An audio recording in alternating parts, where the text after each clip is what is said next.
And welcome, Hoosier fans, to this week's edition of Assembly Call Radio, where each week we discuss the most important IU basketball stories from the past 7 days. And my goodness, what a jam-packed 7 days it has been. This is our 53rd edition of Assembly Call Radio, and it is our 351st episode overall of the Assembly Call, recorded on the evening of Thursday, November 16th, 2017. I am your host, Jared Morris, and let's begin this week how we begin every episode of the Assembly Call, and that is with our Hoosier Proud banner moment. And, I tell you what, after many, many months since Archie Miller took over of what just felt like continued positive momentum, this was really the first week where Indiana basketball under Archie Miller hit choppy waters, obviously starting out the season with the loss to Indiana State, losing out on a major recruit in Darius Garland, kind of playing so-so against Howard, and then obviously the loss to Seton Hall. This has certainly not been the start to the season that a lot of us envisioned, especially those of us, and I'm raising my hand on this one, who were among the more optimistic about what Indiana would be able to do this season. I think most Indiana fans are optimistic about, the medium and long-term future of Indiana basketball with Archie Miller, but there was obviously a pretty wide divergence of opinion on what the Hoosiers would do this year, and the season has not gotten off to a great start. But I think in last night's game, Wednesday night's game against Seton Hall, we finally saw a few elements of growth. And that's why this week's banner moment for me, it came during Archie Miller's post-game press conference when he talked about, the team at halftime and the locker room at halftime, for the first time kind of being right, I think is the word that he used. And he meant that, the guys had confidence. There was some togetherness. They had kind of seen all these things that they had been working on that hadn't really worked against Indiana State and that hadn't really worked against Howard, that kind of worked some against Seton Hall. It wasn't a perfect first half by any means, but, Seton Hall gets up 9-2, Indiana comes back. Seton Hall gets up 27-18, Indiana comes back. And you started to see what an Archie Miller coach basketball team looks like.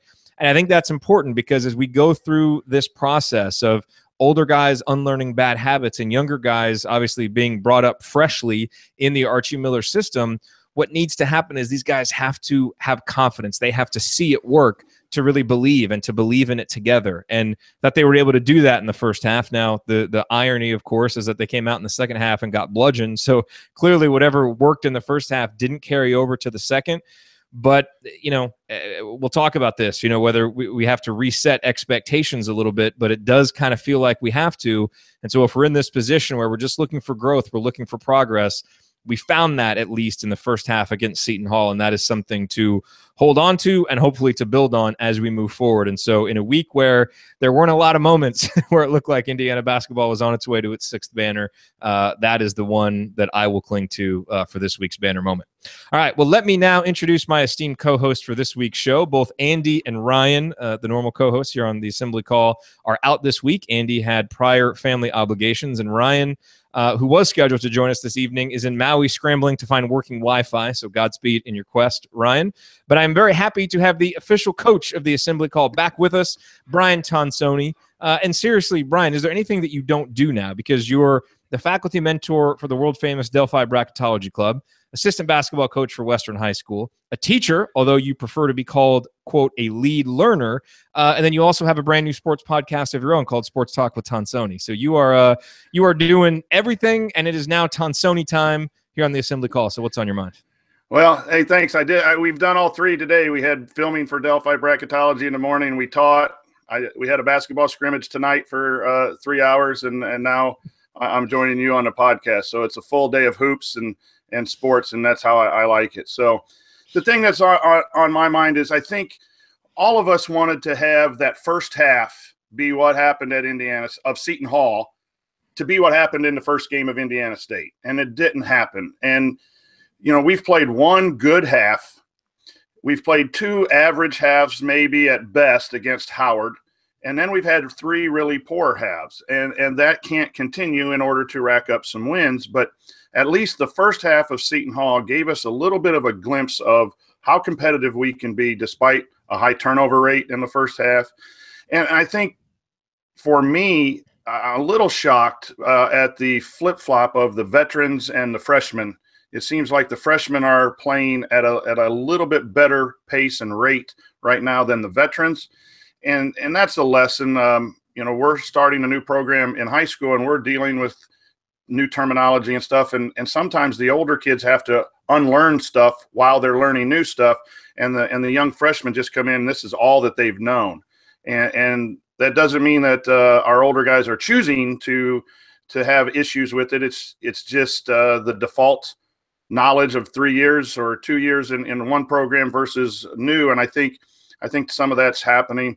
I also think that I think our margin for error is smaller than I thought it would be. I thought some guys' skill level and abilities were probably a little bit higher, and that's probably the fan in me, not the coach in me. And I think Archie has said all along that it's going to be a long process.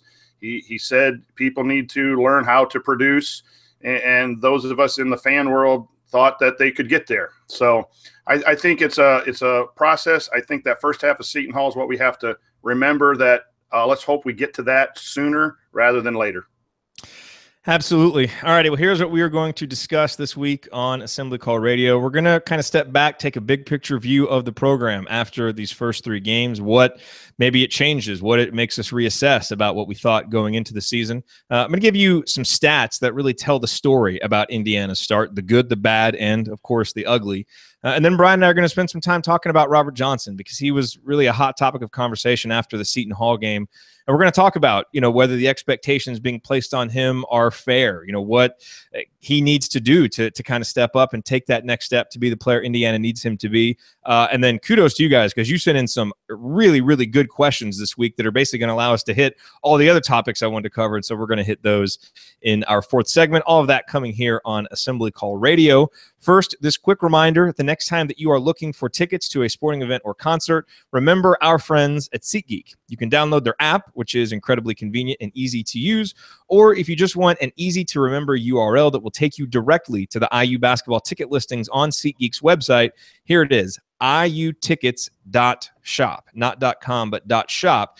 So, for example, do you want tickets to the upcoming game against South Florida, or do you want tickets to Indiana playing Duke on November 29th, or maybe the Big Ten home opener against Iowa on December 4th?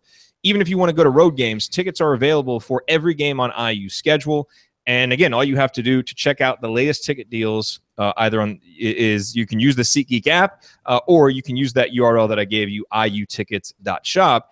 And if it's your first time using SeatGeek, don't forget that the promo code ASSEMBLY will get you $20 back after that first purchase. So again, use the promo code ASSEMBLY, ASSEMBLY, and the URL iutickets.shop. All righty, you are listening to the Assembly Call. I'm Jared Morris here with our special guest host, Brian Tonsoni. And Brian, let's talk a little bit big picture, because I put out a call for questions earlier today, and, a lot of them were kind of some form of this, right? Alex says, what percentage of my paycheck should I set aside for post-game drinking this season? Seems like a fair question based on what we've seen so far. Another one is, are fans going to have the required patience to let this thing get going? Or are they going to overreact and rebel? Certainly a worthwhile question based on some of the reaction from different Indiana fans that we saw. And then another question is, making the NCAA tournament a realistic goal for this team? And if not, what should fans look at for a successful season? So I think it's important now, we're 10% of the way into the season. I know it seems like it's only 3 games, but that's a pretty significant portion of the season. And I think it's an important spot now, because it went so differently from what we thought, to kind of take a moment and reassess. And there are 3 words, and I wrote about this in our post-game analysis email that got sent out on Thursday morning. There are 3 words that keep coming to mind for me, and those are patience, perspective, and progress. And so, when I think about patience and perspective when it comes to Archie Miller, but just coaching changes in general, I think it helps to look back on some other coaching changes and what they went through in their first season or first few seasons. Look no further than Archie's brother Sean, who in his first year at Arizona went 16-15. That team did go 10-8 in conference play, but 16-15 overall. Tom Izzo, his first couple years at Michigan State was 16-16 and 17-12, 9-9 in the conference, and both years, and neither time did they make it to the NCAA tournament. They made the NIT. And Coach K, famously, his first 3 years at Duke, 17-13, 10-17, 11-17, and went 13-29 in the conference. And obviously, we know that all of those guys obviously turned it around. There was patience there. They built the program up the way that they wanted to. And so I think that is important, because we can get so caught up in these losses and how bad they are, and they do sting in the moment. But I think we have to have proper perspective that if you believed Archie Miller was the guy long-term before these 3 games, I don't really think we've seen anything yet in such a short sample size to really suggest that that isn't the case. And that's what brings me to progress, because obviously Indiana can't continue to play this way. And then you can't just forever say, well, it's coming, it's coming. You have to actually see the progress. And that's why I did think the first half against Seton Hall, as we both said, was encouraging, because you finally saw a little bit of the progress that we didn't really see against Indiana State or Howard. And so I think if Indiana fans can have some patience, have that perspective, and then if we continue to see progress, that's going to make this season, worthwhile and allow us, I think, to get through the struggles without overreacting, without going too crazy, which I think, look, that certainly seems like what we're going to need to do, because I don't think, at least based on the first 3 games, that this team is going to be able to reach maybe the higher end of some of the more optimistic predictions that people had for them coming into the season. Yeah, I think perspective is a great word. I think all 3 of your words were fantastic. But I'll try to share some coaching perspective. Archie Miller is thought of highly with college coaches, people who cover the college game, high school coaches. One of the best coaches in the state of Ohio, Mike Noska, coaches at Wilmington High School. He's got a player right now, the Cumberland kid at Cincinnati, the Rollins defensive back at Green Bay. He's had some NFL-type talent at this high school. A great friend of mine. He says nothing but great things about Archie Miller. When Archie was hired, he called me knowing that I was an IU fan and said, "You have yourself a great coach." The coach that I work for right now has been to Archie's practices and absolutely loves what he sees inside the practices. So, patience, then perspective is we have a guy that is going to do some good things. I guess it's not guaranteed. He could move to this stage and not do well, but I really believe in him. I needed a little perspective to back off I want this team to be a tournament team in year 1, and I not wanting to rebuild, and I want good things. And sometimes I wonder, why can't we have just good things even in a rebuild? But he'll play defense and he'll coach defense, and he's already holding players accountable for their mistakes. And he's doing little things that sometimes we as fans don't see, but as coaches, they're really awesome things in the game. What would be an example of that? Let's put you on the spot. But I was going to save this for when we talk about Robert. But I'll really go into it in depth when we talk about Robert. But he called a play, or I think it was purposeful, but somehow he got Robert a play with the ball screen up top to get him going. And all of a sudden, Robert started scoring. And that is a coach knowing, I need Robert Johnson. I need to get him going. We're down 14 or 15. I'm going to do something there. I see little things like that. I see the fact that he pulls people after 1 or 2 turnovers. Freddie McSwain didn't play after his 2 really sloppy, not paying attention turnovers. One led to points. So those are little things that we get caught up in the score, the loss. It looks bad. It takes time to put in a program. And so I think that's where your 3 words are absolutely correct. But from the coaching world that I'm around, people like Archie Miller, and he might not have been, the big name of Alford or some of the other guys that people were wanting. And so now when we're not playing well, that negativity can creep in. I can't guarantee it, but I think we got a really good one. And when that patience happens, and I think progress will be there, and we'll be back where we need to be. It's just a question of when right now.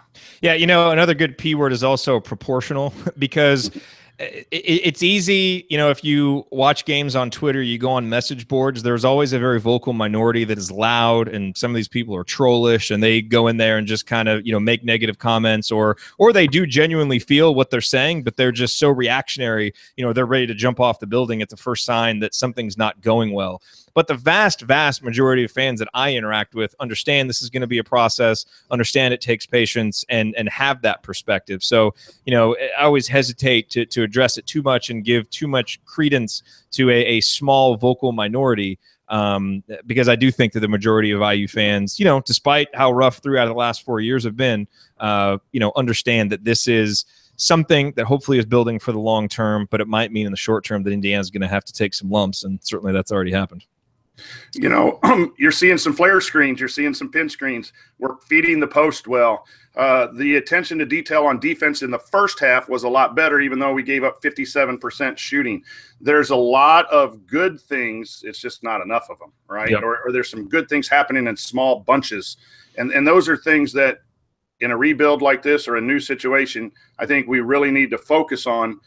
Because when those start adding up, that's when we'll shock someone. That's when we'll beat someone we're not supposed to. That's when we maybe make a 4 or 5 game run in the Big Ten, and when everyone's counted this team out. But you know, that coaching staff has experience, and Ed Schilling is fantastic. And while it's disappointing and frustrating, we are headed in a much better direction than if we didn't have the Archie and the staff.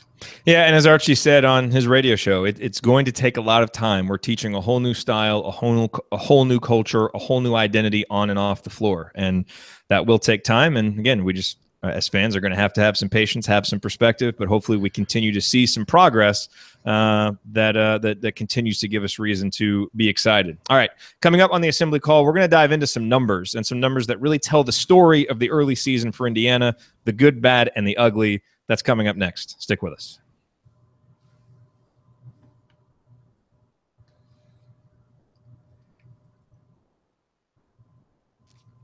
All right, perfect. That was 1644. I'm not good at math. Yeah. we need Andy here.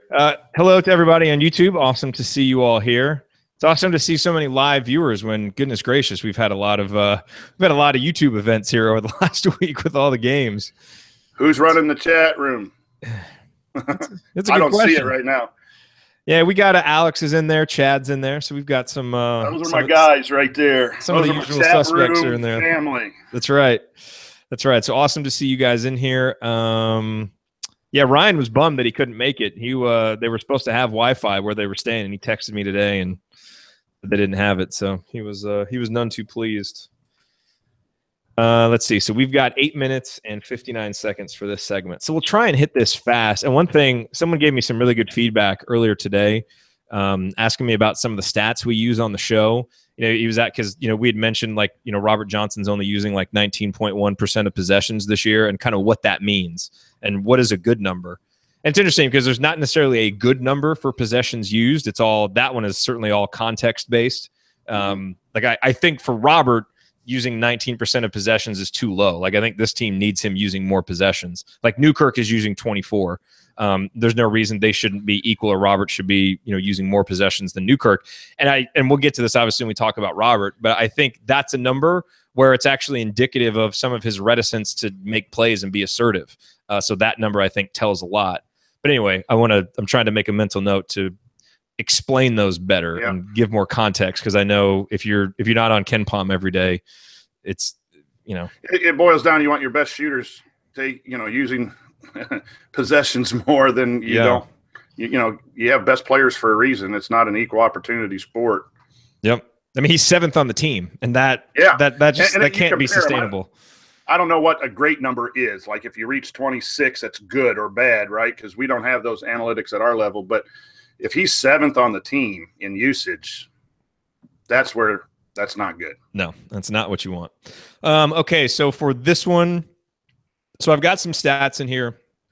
I will read the stats, and then I'll just kind of open it up and give you a chance to respond to them. Okay. And I've got a few for each category, and most of them are ones people know, so I'll try and go through them kind of quickly, but I just think it's kind of some important benchmarks for early in the season that we need to watch and see, obviously, how they grow and change.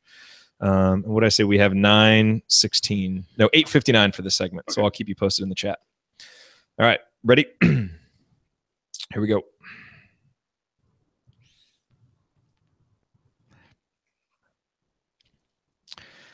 You are listening to the Assembly Call. I'm Jared Morris. Don't forget, if you ever have to miss all or part of an episode of Assembly Call Radio, there are 2 great ways to catch up. You can subscribe to our podcast wherever you listen to podcasts. Just search for Assembly Call. or you can join our live Thursday night broadcasts or watch the video replays by subscribing to our YouTube channel at youtube.com/assemblycall. So, Brian, I want to hit some numbers. We're going to talk about Robert Johnson in depth in the next segment, but I want to hit some numbers that kind of tell the story of the early season for Indiana, and I think these are important benchmarks for numbers that either, the good ones need to sustain for Indiana to have some success, and the bad ones and the ugly ones certainly need to reverse themselves. So there's plenty of bad and plenty of ugly, so let's start with the good. This is a number that Andy pointed out last night on the postgame show, that Indiana's 2-point field goal percentage is really, really good. The Hoosiers are shooting 61.2% on 2-point field goals. So if you remove the three-pointers, which obviously they're not shooting well at, it's a really good field goal percentage. And what this means is that Indiana's getting good looks, and they're converting when they, A, aren't turning the ball over, and B, missing threes. And so I think this gets back to, what Archie has been harping on with valuing possessions, both in terms of not turning the ball over and being smart with shot selection, because when Indiana is and they work the ball and they're patient, they're doing a nice job of converting. And then there are a couple of kind of runner-up stats, which I think are pretty good too, which is that Indiana is getting to the free throw line. And that's something that is a hallmark of Archie Miller teams. And, that habit has already grown because, last year Indiana's guards didn't get to the line much. And even Robert Johnson, as we'll talk about, has really increased his free throw rate. But right now, Indiana's free throw rate is 46%. And that is basically, how you calculate that is free throw attempts divided by field goal attempts. And obviously the higher the number, the better. And when you're up there in the high 40s, that's good because Indiana's number is 70th in the nation. And then, turnovers, Indiana committing too many turnovers, but the Hoosiers are currently forcing turnovers on 21.3% of opponent possessions, which is 115th in the nation. And that is a huge improvement over last year's rate of 15.7%, which is very low. And that turnover differential, where Indiana turned it over a ton last year and didn't turn their opponents over, I mean, it was just such a huge gap, it was hard to overcome. So at least Indiana is making up for some of its own turnovers by turning over its opponent. So again, it's been a rough start, but those numbers, I think, within there, Indiana can start to build a little bit of an identity. And I think that's important, especially here early in the season. Yeah, I'll run off a few of those. The turnover percentage has been a problem for a few years now, and that has to be fixed. And in our vocabulary, there are aggressive turnovers where you're trying to make something happen and it just didn't work out. And then there are really bad turnovers which lead to a home run or a touchdown, and it's automatic 2 points with no defense. And you can't guard a turnover. So to bring that percentage down is only going to mean we have more opportunities to score on the offensive end. And when we question where offense is going to come from, we need more opportunities at the basket. And so that turnover percentage is going to be a key to look at the whole time. As far as evaluating the offense, you want to get fouled. Fouling does two things. It gets other teams in trouble, either individually or you get into the bonus and can really get some good points that way. But it means you're attacking and you're attacking the lane, and it puts the defense back on its heels if you're doing that. If you're just playing around the 3-point line and not attacking, and your free throw rate is low, then you're not playing that north-south game that is so prevalent in college basketball right now. And so that's another way to get easy points, is to get fouled and get into the bonus and get to the bonus early, and maybe eliminate a key player if they're in foul trouble. So, that is a 46%, I think, is what you said, or 47%. That's pretty nice. Yeah. You're getting to the foul line, and so that's a positive right there. Yeah, and it basically means that you're shooting one free throw for every 2 field goal attempts, which is good. Now, here's the other part about that. When it comes to actually turning those free throws into points, you got to make your free throws. Yeah. So the first bad stat is that Indiana is shooting only 58.1% from the line, which is 307th in the country. And look, shooting better from the free throw line would not have changed the outcome against Indiana State or Seton Hall. Those margins were too big, but it needs to be fixed because Indiana is going to be in closer games as we move in the season. And one reason why I'm both frustrated about it so far this season, but also optimistic, is that the two biggest culprits are Duran and Robert Johnson, who have taken a lot of free throws. And, they're both, Duran is like down at 37, 38%. Both these guys shot 75% from the line last year. So I feel like they'll get going, and I feel like part of it is just this general lack of confidence and kind of overthinking things the team is going through.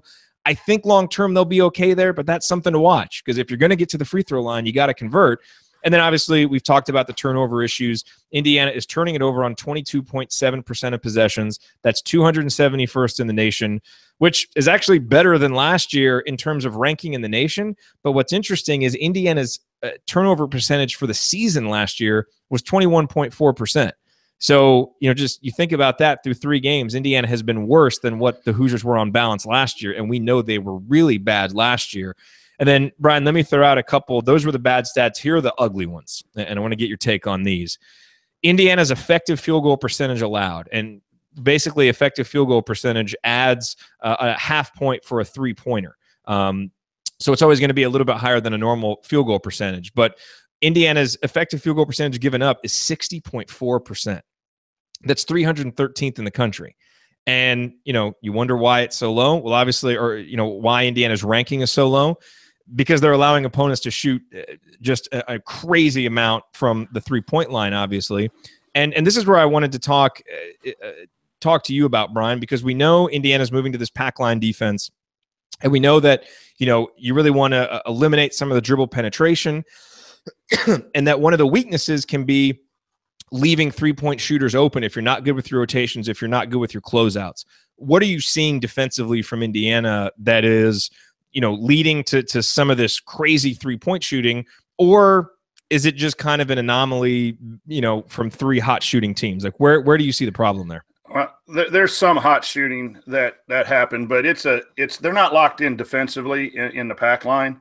The pack line depends on guarding your yard. We call it guarding your yard. Force a guy to go a yard wide either way, not directly to the lane or directly to the baseline. And especially the pack line never wants you to go baseline. They want to force you to the nail. But we're letting guys get past the nail. And then we have to go into what we call full rotation. And then it's a closeout on the first pass, and that might come from somebody on the wing. And then one more pass to the wing, and there's a wide open shot. So to me, a high percentage or effective field goal percentage is we're not contesting many shots. We're allowing too many shots on the perimeter. We're allowing shots in the lane. We're allowing easy posts up. The Desi guy, Rodriguez, was just physically overpowering the other night and got some easy 5-foot looks at the rim. So the pack line is supposed to not let the ball get in the lane either by pass or by dribble, and it's getting there too much. And our perimeter guys are not guarding the bounce. And then against Indiana State, there was a couple handoff switches, and 2 guys stayed with the ball, and they either threw it to the open 4, and Kessinger and that other guy, Thomas, hit 4 threes, or someone came to help and put us in rotation. That's why we give up a huge amount of or a high percentage. And that's just part of knowing what the system is. And it's 5 guys playing the ball, not just one guy worrying about his own position. And we're just not tied in right now. So real quick, we got about 10 seconds in the segment. Correctable? Are these things correctable as we learn more about the system? Absolutely. Absolutely 100% correctable. It just comes with time, knowledge, and film study. Yes, and hopefully not continuing our habit of fouling 3-point shooters because that's been awfully disappointing. All right, coming up here on the Assembly Call, Brian and I are going to dive into Robert Johnson and talk about Indiana's senior who has struggled a little bit. Talk about what needs to happen for Robert to take the next step. That's coming up next.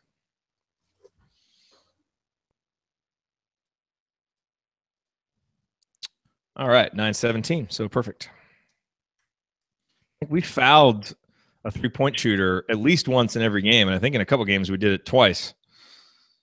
It's ridiculous. Is it? You should never do that. No, you shouldn't. Is it only me? All right, this is just a little admission here. Every time we foul a 3-point shooter, I think about Dane Fife. And I know that's unfair, but every single time it happens, I think about Dane Fife. I wonder if that will ever go away. You mean faking that he's getting? Is no, that what you're saying? No, Dane Fife when he fouled Jay Williams in the Duke game. Oh, okay, yeah. Okay. I was thinking about all the guys that fake foul. they kick their leg out or they throw their hand into a defender and then they flop. And I'm sure he probably did. I'm sure he probably did that too. Yeah, because Dane was good at doing a lot of the flopping and stuff. Sorry, Dane, if you're probably not watching, you're probably watching film. But yeah, the following the 3-point shooter is just trying to. It's false hustle. We track false hustle plays. When you lunge through a lane and you dive into the cheerleaders and everyone's like, oh, that's a great hustle play, but now we're 5-on-4. That's false hustle. That's lack of technique. When you fly out and foul 3-point shooter, that's lack of technique. You are caught out of position. Now you're trying to make up for it and you don't have body control. And now it's three. All right. It's false hustle. Hey, hold that thought. Let's open up the next segment talking about that. That's good stuff. Because I can distinctly remember a couple of plays Devontae Green had in the Seton Hall game where he did that. Mm-hmm. Okay, that's good. That's good. That's a good perspective. It's different than diving on the floor. Diving on the floor is a 50-50 ball. Go get it. But when you hustle, when you're in bad position, you try to make up with it by playing too hard. That's not good. Yep. Okay, so let's open with that, and then we'll start talking about Robert. Okay, so we have 24 minutes for these next two segments. So I'm thinking some of these questions are good. So we'll go 12 to 14 minutes here because I think there's a lot to unpack with Robert, and I think it's both an interesting and important storyline to linger on a little bit. So if I get going too long, just give me a signal or something. No, you've been good. You make your points succinctly. Okay, here we go.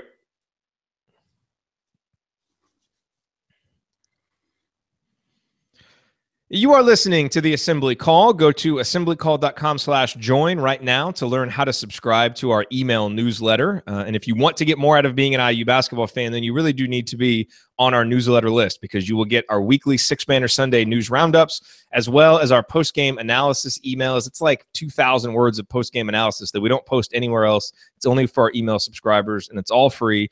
In hopes of making you a smarter and more connected IU basketball fan. Again, the URL is assemblycall.com/join. I'm Jared Morris here with our coach on the Assembly Call, Brian Tonsoni.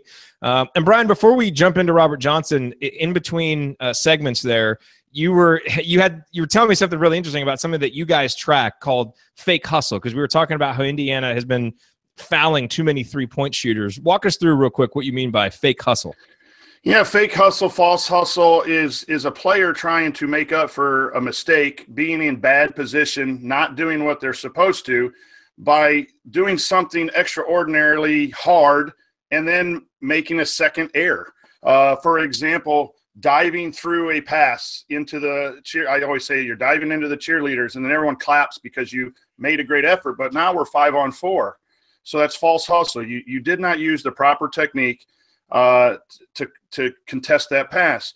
If you don't rotate correctly and then there's a 3-point shooter, you run out there and jump at him and foul him, that's false hustle. You got to still close out right. If he gets an open look and we don't get out there on time, he's still got to hit it. Instead of us running through there and fouling him and giving him, 3 free throws. So we track that. We don't have a stat necessarily on the bench, but when we see it, we call out our players on fake hustle. If you had done the right thing first, there would have been no need to foul a 3-point shooter. And hopefully Indiana gets better at doing the right thing as they get more comfortable in the system. I think that will obviously help that. Okay, speaking of a guy who hopefully will get more comfortable, will get better, Robert Johnson. So our buddy IU Artifacts, Chris Williams, sent in this question, which is a good jumping off point. Do you think Rojo will be able to embrace a leadership role during the season, or do you think that ship has already sailed? So there's a couple of different ways I want to address this. Obviously there's, leadership in terms of scoring and playmaking on the court, and we need to talk about that.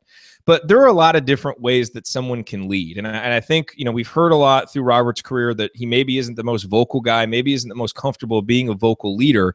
But, you lead in a lot of different ways in a basketball program. You lead with your conduct off the court, what kind of a citizen you are. You lead with how hard you work. And everybody just was effusive in their praise of how hard Robert worked in the offseason. You lead by being in as good a physical shape as you can be in to set the example for the younger guys. And we know that he's done that. So I want to be really clear when we talk about, wanting more from Robert Johnson. he is obviously graded, a bit on a curve, and the expectation level is higher because we've seen him for 3 years. We've seen him at his best. And I think we all hope that he kind of makes that jump up in production as a senior. But I think it's unfair to maybe insinuate that he doesn't lead at all or hasn't done any of that stuff well, because I think he has done some of it well by example. What I think now needs to be the next step for him, in maturing as a leader and taking the next step as a player is, if he has vocal leadership within him, great. But whether he does or not, really stepping up and being a leader on the court. And so, and especially as a scorer, as a guy who needs to produce, because those are, really, your leaders on the team, on the court, the guys that you count on to produce, to go out and get you 14, 15 points and to get rebounds and to make plays and to come up with plays when the chips are down. And that's where he's been struggling this year. And that's where I think people have really gotten frustrated. So before we dive into some of the nitty gritty there, Brian, what are your overview thoughts on Robert Johnson, how he's played so far this year, your expectations of him, and if you kind of think that the reaction that people have had to his early season play has been fair? I think Robert's been struggling to start the year, and I think any evaluation other than that, would be maybe a little bit off base. He's been scoring in double figures, but it's a lot of the intangibles, a little bit of the turnovers and some defensive things, and he just doesn't look comfortable or as confident as we would want him to be, and so I think that's fair. I also, good coaches look at players and say, what can they do, not what can't they do. And sometimes what players can do is different than what we might need them to do. We might need a senior to be a leader vocally or a leader of production, which has been talked about with him and Morgan. But maybe they're skilled at being a role player or a second option or a third option. And that evaluation is probably happening right now with the coaching staff. The hardest thing to do is to coach a talented player out of his personality. It happens at every levels. You would think that every player who signs up to play college or high school ball is a competitor that is going to dive and do all those things, but you need a whole bunch of different players. And so, at some point we'll have to evaluate if the expectations of being the leader vocally or the leader scoring is something that Robert does. And if he's maybe just a defender and a slasher and something, and someone else fills those roles, then he can still have a productive senior year. Sometimes it's hard to squeeze someone into a role that they're not made for. And I have no idea. Fans have no idea. I'm not in practice. I don't know the young man. I know that he probably wants to be successful. And so that's where it's hard as an outsider to really judge, what's going on. I think Morgan's in the same boat a little bit too. We expect double digits and all of these things, but maybe their DNA is just to do Juwan Morgan things or Robert Johnson things and not to be the James Blackman or the Yogi Ferrells. And so that's from a coaching standpoint, you got to identify your player and put them in the right position. And I think Archie's trying to figure that out a little bit at this point. Yeah, and some guys are ready to make that progression as upperclassmen, and some guys like Robert, he may have peaked in terms of what the perfect role for him is as a sophomore when he played around so much talent and had, they got him so many open looks and he could really focus on being a catch and shoot guy, playing really good defense. Maybe that was the perfect role for him. And because I think you're right, we're not in practice. We don't know what's going on behind the scenes. All we have to go on are what we saw last year, after guys got hurt and he kind of moved up, the ladder in terms of, what option he was in the offense. And in the beginning of this season, he just hasn't looked comfortable. And that could be something going on in his personal life as much as it is, being uncomfortable with on the court. We have no idea. We're obviously just kind of speculating there. But, I think it's important to note that Archie was, continued to praise Robert in his radio show, saying that, he's really bought in defensively, not that he's not making mistakes defensively, but he's bought in trying to do what they want to do, and that the offense will come. And hopefully what we saw in the second half of him attacking a little bit more,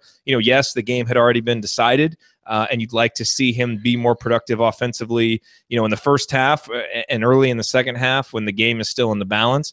But maybe that can get him going. And the guy that comes to mind a little bit when you think about Robert, and had someone email me this, and a few people have mentioned it on Twitter too, is, you kind of think about Will Sheehey and the kind of player that he was in 2012 and 2013. And then when 2014 came around, everybody kind of thought, wow, we've got Yogi and, we've got Will and we've got Noah Vonleh and there's some real pieces here. And maybe, Will can be an all Big Ten level player.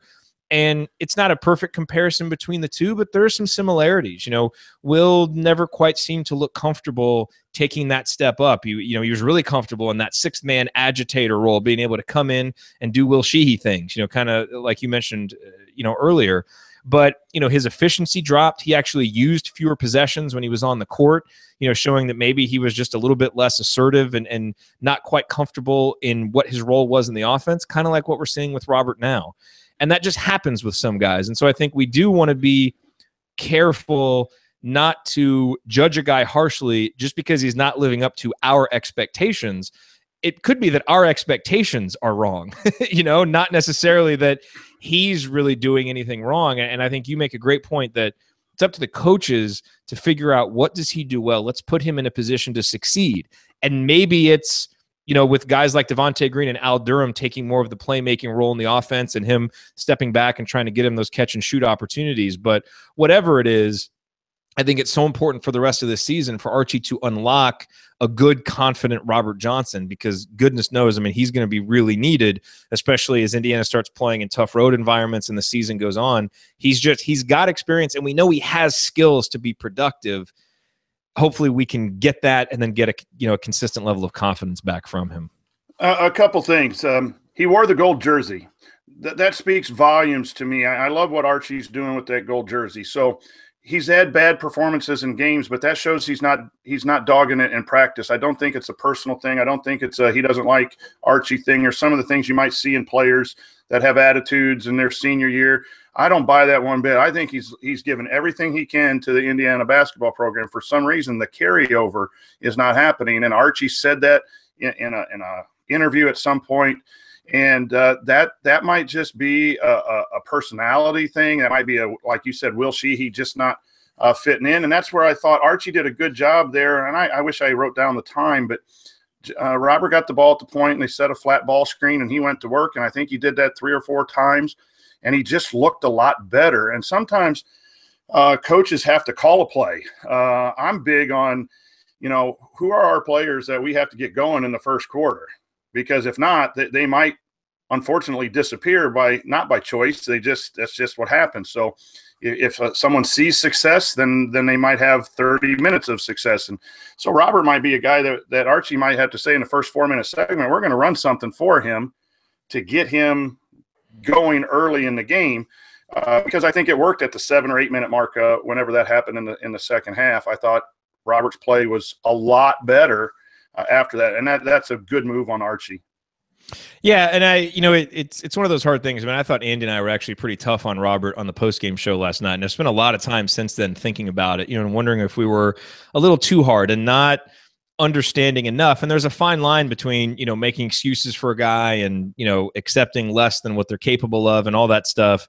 And trying to be fair, and trying to be patient, because, as Robert is transitioning into a new role and, a leadership from a production standpoint right from the start of the season, which he hasn't had before, he's also got 3 years of habits in an old system to break as well. And so maybe 120 minutes of regular season basketball is not enough time for us to really judge him. And like everybody else, we need to be patient, and those of us who set unfair expectations, like he was going to have a Greg Graham type senior year, maybe, did him a disservice, and we should just be, as we should be with everybody, a little bit more patient. And I know I'm going to try and be with him, because I agree with you. I think he's given a lot. I know sometimes there have been times where it's looked like he maybe hasn't been as engaged in a game. And if a guy's not confident and if a guy's overthinking, I think sometimes it can look like maybe there's not as much effort there, but I think those are two different things. Yeah. And on the other side, tape doesn't lie. And at some point you have 4, 5, 6 games of tape and you're not producing and you're wearing the gold jersey. At some point you're going to be held accountable for not bringing practice to the game. And we're going to have to go a different direction, and whether we like him or not, or respect him or not. So, it's imperative that the coach brings it out of Robert, and Robert dig deep and find it. But I do think you're right there with the expectations of, that we might have thought that he would progress at a level that he isn't or hasn't yet, and maybe it's still there. But so I think a lot of what we said, is true. It is frustrating when you have a 4-year senior and the performance that we've had, and then you watch 2 4-year seniors at Seton Hall just literally, kick butt. And Robert wasn't a slouch coming into college, just like, the 2 Seton Hall or the 3 or 4 Seton Hall guys. So that's where the frustration lies you do have to produce or you're going to sit. And I think Archie's that type of guy that at some point, and I hope that it doesn't come to that. And I believe that Robert will find his niche, whatever that is, and he'll get better. Yeah, you're right. And there will be a point. I mean, there's going to be a point where Robert and Josh either have to really be producing, or it just makes more sense to go with younger guys who, frankly, to this point have actually produced better. It wouldn't just be going to the younger guys to go young. It's because they're doing more of the things that you want. But I do think 3 games is probably too soon, especially with a guy like Newkirk, who may just be a slow starter. Our one experience with him is he started slow and finished the season strong. So hopefully those guys can get it going. And by the way, what you mentioned about Robert coming in is no slouch. He was actually ranked 1 spot ahead of Angel Delgado in the same recruiting class. So gives you some perspective there. Any final thoughts on Robert before we move on and answer some of these Twitter questions? We can't forget he plays defense. Yes. You talked about Newkirk, and one of the things that I think Josh needs to do better is guard. Whether we have a don't hop sign or don't have a don't hop sign, he's hopping and he's getting beat. So we all ought to shout, maybe, don't hop at the television. But Josh, the thing about Josh is hopefully he'll get better. He got better last year, so I'm believing in Josh as well. Didn't mean to sound too harsh, but Robert plays defense. And even when he's struggling, he can make an impact on the defensive end. And so that's something that when we like shots going in, and when we don't see it, we think he's playing bad. But there's other things, especially defense, that I think he's doing well. Yep. All righty, coming up in our final segment, we hit on a bunch of other topics through answering your questions, including what is a realistic record heading into January? It's a good question. We'll talk about it next. All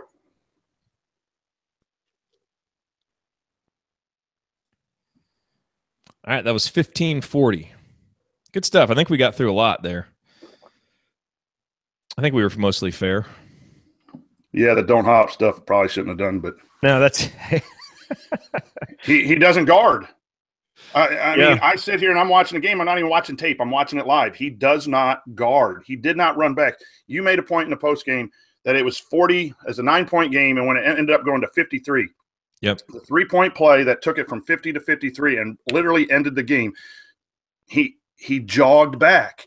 And you also had Juwan Morgan and Johnson, I believe, 2 guys on the ball. No one communicating who had the ball, and someone go run to the 3-point shooter. And then at that point, then we hung our heads. So, we overcome 2 9-point deficits in the first half.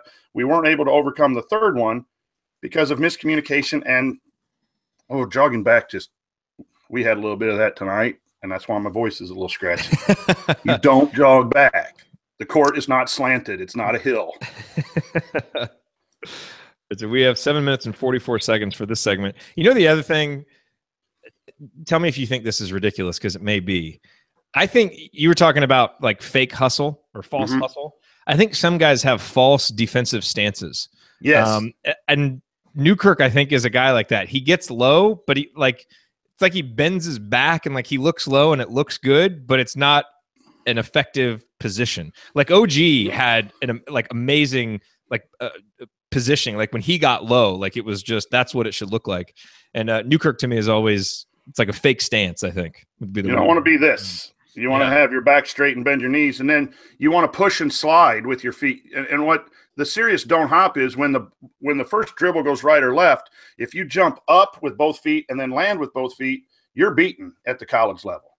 And you've got to slide, push, and jump in as far as you can and take that in the chest. And when you're in the air, that guy can go wherever he wants. And that's a habit that I think Josh has had for a long time. But in this day and age, if you're up in the air, even slightly, and then we're in rotation, and then we foul 3-point shooter. And so, that's, do you think the reaction would be if Crean just showed up at a game with a "Don't Hop" sign? Like, would Indiana fans appreciate the irony and I don't know. just like give him a standing ovation for it being funny? Did you see the picture someone got of him on TV tonight? I think it was Student Union Sports, who I work with on my Delphi bracketology. They had a screenshot of him with looking up over his glasses, and they called him Dad.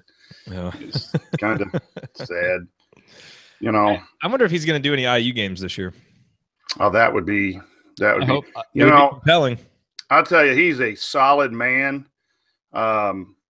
He just, I wish him well. I wasn't happy with a lot of the stuff that happened, and with Brandon being in the program, but we could have done a lot worse. So I hope he's successful and finds a niche or gets back in it at some point and maybe can learn some things, because we all learn things. I've been let go as a coach. It hurts for a while, and then sometimes it's fun. You get to talk on a radio show when you're not the head coach anymore. Yeah. A little less pressure there. A little less pressure. Yeah. Okay. So we have 7:44 for this segment. So we've got this question: realistic record in July. We talked about the pack line and the 3-point, so I don't think we need to cover that again. We already talked about that. Okay, we'll go over these. Have you had a chance to look at the schedule to see what you think would be reasonable? You can probably talk through it pretty easily, because there'd be 14 games before January. Obviously, you've got the 5 really tough ones, the stretch of Duke, Michigan, Iowa, Louisville, Notre Dame, and the other 6 are games of teams sub 147 or 147 or worse in KenPom. So we'll be favored in 6, probably not favored in 5. So we can.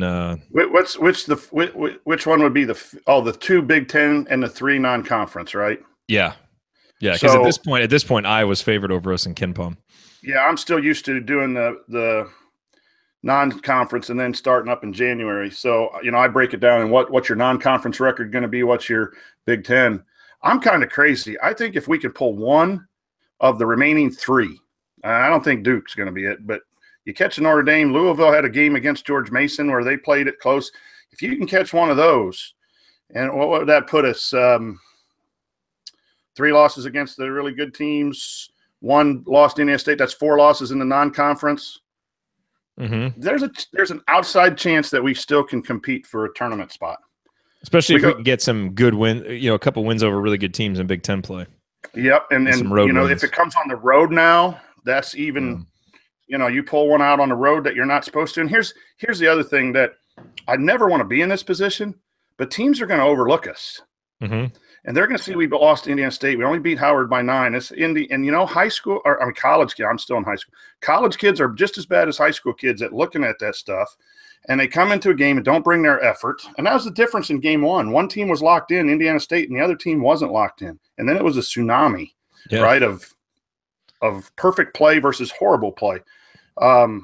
So, people are going to think it's a W, and bring it with Archie. Bring it in the Assembly Hall. Oh, we're going to clip some people. We're going to clip some people in February, especially once we might. Yeah, we need to get to 19 or 20 with our schedule to have a chance, and those 19 have to be valuable wins. So I think it's a long shot now, given what we see, but I don't know. Maybe my Archie crush is too much. I don't know. Well, we'll see. I think these next 3 games are important. They should all be wins, but it needs to be progress. They can't be wins like against Howard. Right. We got to see that progress. And you know what, Jared, though, I think the Howard thing, this is, I've learned this from coaching too, is you look at the final score of 9 in a normal, and I know we haven't shot well. If we continue to shoot free throws bad, it's going to be a problem. But in a normal game, you split the misses by 7. Now we win by 16. They threw in some 2 crap threes. You take one of those away, now it's a 20-point game when we didn't play well. Yeah. And Morgan goes out in 5 minutes. So, the score and the stats tell a lot of truths, but they don't always tell the whole subject in a basketball game, in a scrimmage or whatever you're doing. So, I called those halves average, but yeah, I think, we still are in this season. I don't think it's a washout season yet. Oh, yeah. All right, let's get going, and we'll do this final segment. Here we go.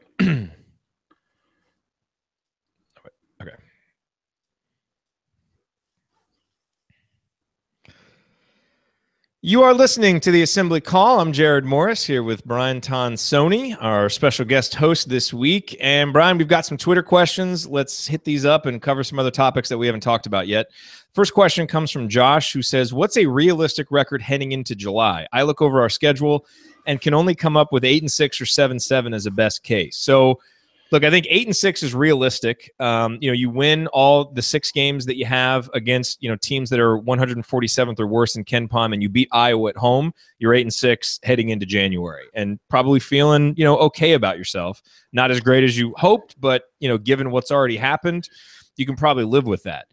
7-7, based on what we've seen, is perhaps most likely. If Indiana can't beat Iowa, or maybe if they stub their toe against an Eastern Michigan or a Fort Wayne, something like that. And look, 6-8, I think is unlikely, but is in play, given what we saw a couple games ago just against Indiana State.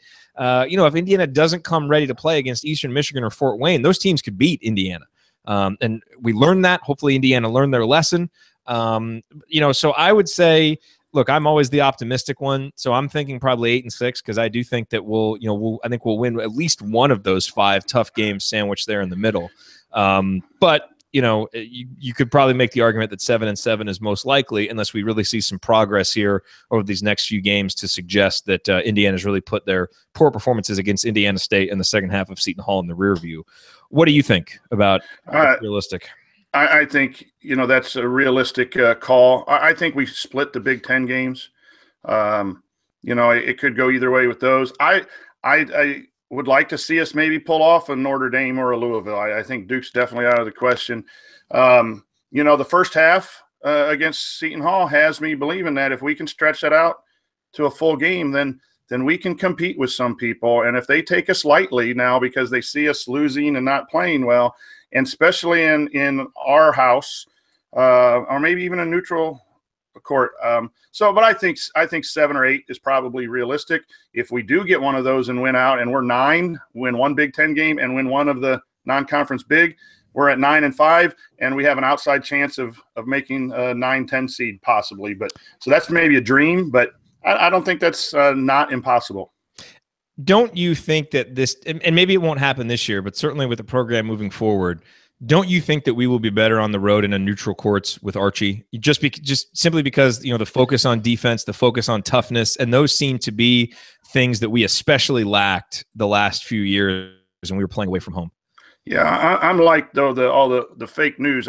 Anything Archie does, I like, right? So I really do believe that we're going to get better, and in that is our road approach.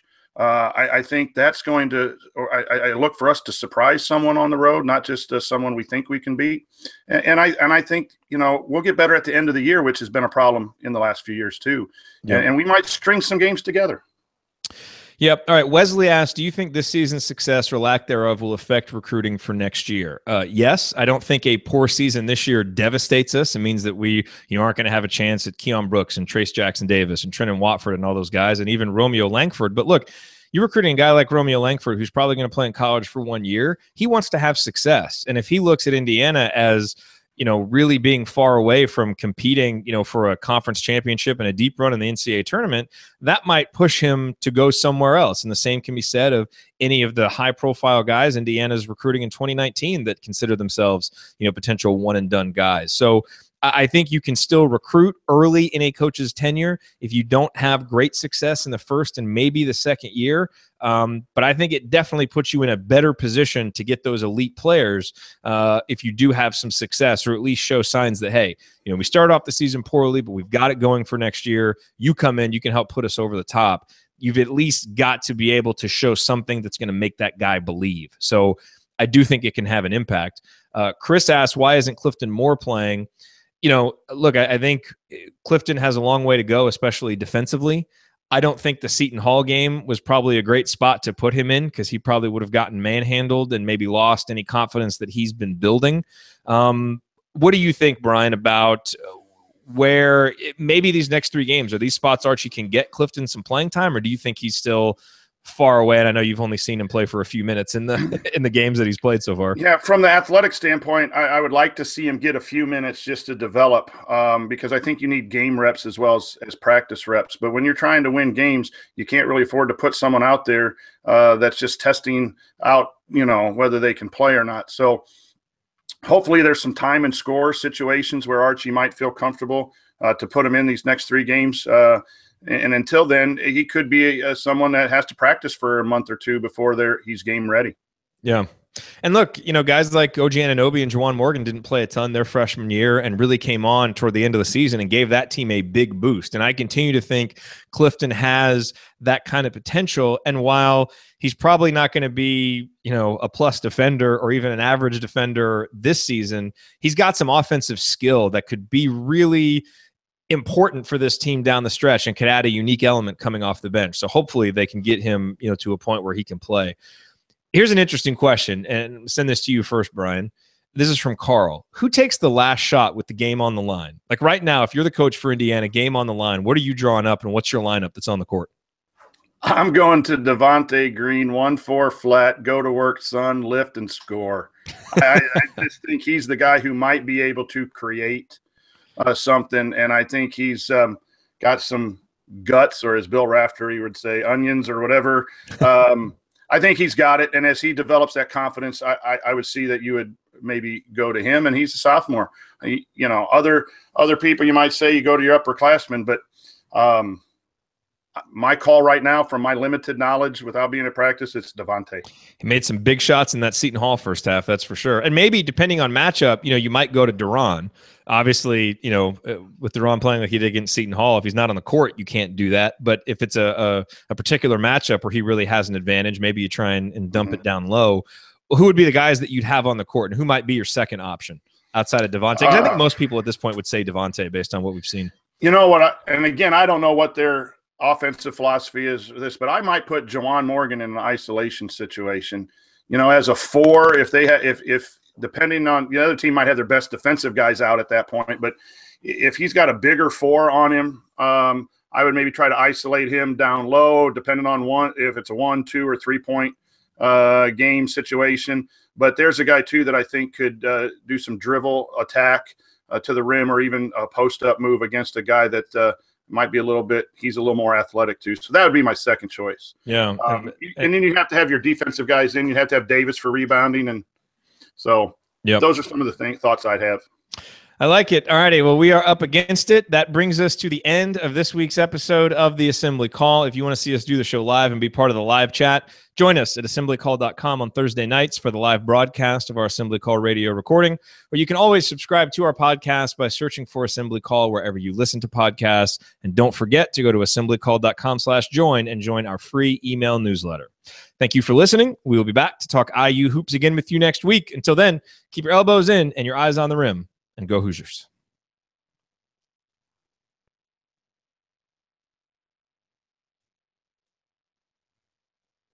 I just said that and realized that next week is Thanksgiving. So maybe we won't be back to talk IU hoops again with you next week. But we'll have something. Even if we probably won't do a live show on Thanksgiving night. But we'll do something. I've been recording some great conversations. You got a game on Friday, don't you, in the afternoon? Yeah, and a game Wednesday too. So yeah, so we'll see. Maybe we'll take a little time off on Thursday. That was good stuff. You did a great job. Well, thank you. Insight. I really appreciate the opportunity. I enjoy it. I enjoy when I'm not on and I'm in the chat room and my fellow guys and gals in the chat room, my friends. So the chats are going well in there. I'm glad to help out. Yeah, no, the chats have been great. The live activity has been really good so far this year. So it's been awesome to see. All righty. Well, yeah, thanks for being here, everybody. No problem. Thanks, everyone. Yeah, I'll let you guys know about the schedule, but probably nothing Thursday night. Let's enjoy Thanksgiving. And obviously we've got post-game shows Wednesday and Friday. So we'll probably end up doing that. But yeah, we'll talk to y'all soon.